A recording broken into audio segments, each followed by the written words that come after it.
The Senate Armed Services Subcommittee on Seapower convenes this afternoon to examine Marine Corps ground system modernization programs.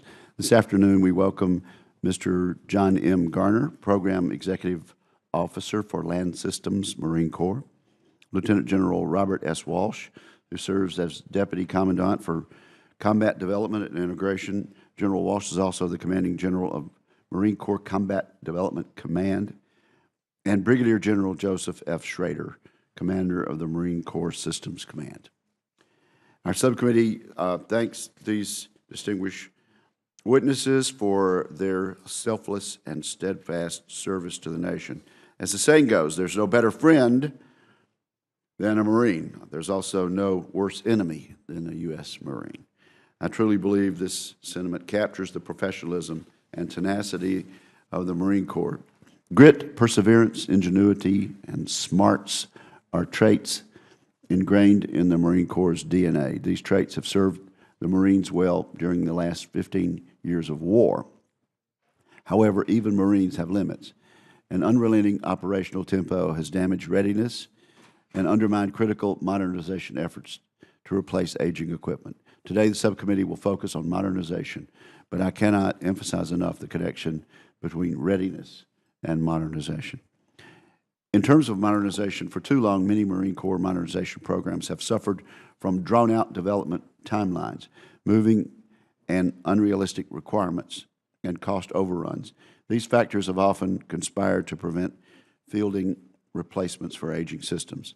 An ever-increasing array of threats is exacerbating the need to modernize, which include explosively formed projectiles, IEDs, long-range rocket artillery, anti-tank guided missiles, electronic warfare drones, and cyber threats, just to name a few. Additionally, the use of anti-access aerial denial tactics is putting a premium on increasing the lethality and survivability of smaller, more dispersed ground units. Today, our witnesses will update us on the Marine Corps' efforts to meet these threats head-on.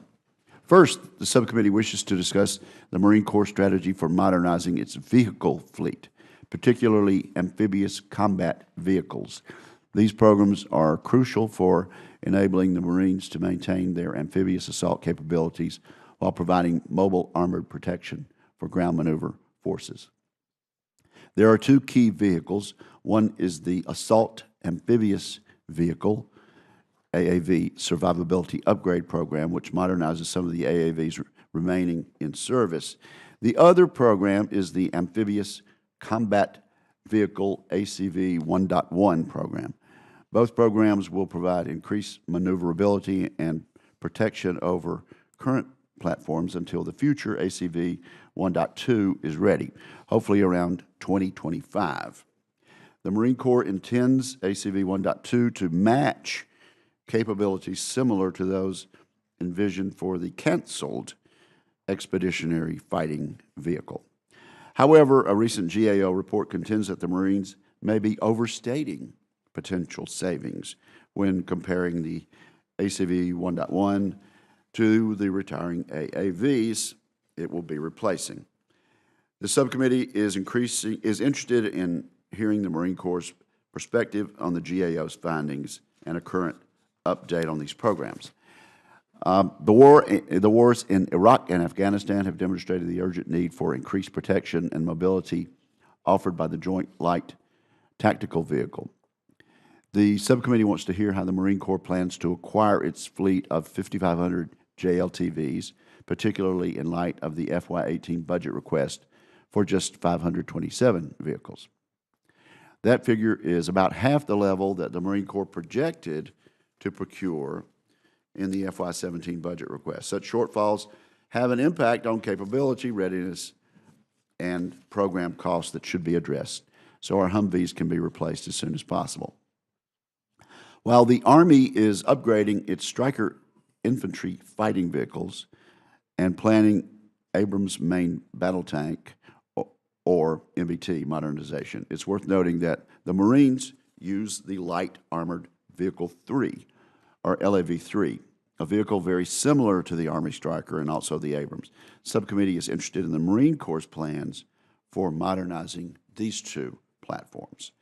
In addition to tactical vehicle modernization, the witnesses should discuss ground-air task-oriented radar development, a system which will replace 5 older radars. Gator is an all-purpose radar system that can provide Marines with early warning from missiles, indirect fire, and aerial systems, and also eventually provide air traffic control capabilities. The subcommittee wishes to learn more about this complex program and its future role. We are also eager to hear our witnesses discuss less prominent equipment essential to the Marine Corps mission, such as small arms.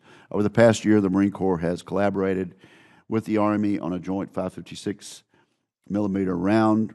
Recent testimony, however, has cast doubt on the effectiveness of this round in light of the proliferation of advanced body armor. The committee looks forward to gaining a better understanding of this strategy. The subcommittee is also concerned with potential capability gaps within the Marine Corps ground tactical formations, centered primarily on short-range air defense systems and long-range precision fires. Given the Marine Corps' close relationship with the Navy, this subcommittee is very interested in how the two services can leverage each other's capabilities to meet these requirements, especially given the Navy's experience in long-range fires and air defense systems. Finally, the subcommittee is committed to maintaining a healthy industrial base which fosters innovation and competition. The Marine Corps leveraged competition to assess technological feasibility and affordability early on in the ACV and JLTV programs. Competition requires viable competitors, which we do not always have. This might be why the prototypes of the last two contenders for the ACV 1.1 program are based on designs from Italy and Singapore. I would like our witnesses to address the state of the U.S. industrial base for ground combat and tactical vehicles, and perhaps to suggest options to sustain its viability. The Marine Corps budget accounts for approximately 6% of DoD's total budget. I remain concerned about the impact of budget uncertainty on modernization and readiness across the Defense Department, but especially for the Marine Corps. As such, I hope our witnesses today will elaborate on the impact that such uncertainty would have on our expeditionary Marines, their ability to execute our country's national security strategy, and the vitality of our defense industrial base. For these reasons, it is imperative that Congress and the Corps continue to work together to ensure that the brave young men and women of the Marine Corps have the very best to accomplish their dangerous missions.